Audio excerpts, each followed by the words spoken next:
అరుణాచల శివ కాళీ కాలభైరవాయ నమః. 5 రావి ఆకులు, ఇవి 5 రావి ఆకులు తీసుకొని వీటికి 5 రావి ఆకులు తీసుకొని వీటికి గంధం ఇలా గంధం పట్టించి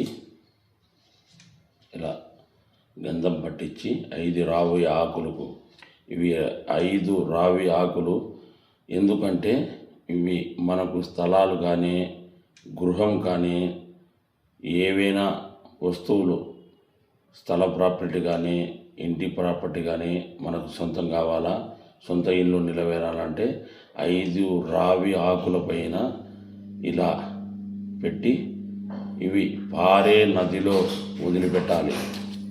పారే నదిలో వదిలిపెడితే మీకు అనుకున్న కోరిక నిలబెడతాది. అరుణాచల శివ, అరుణాచల శివ.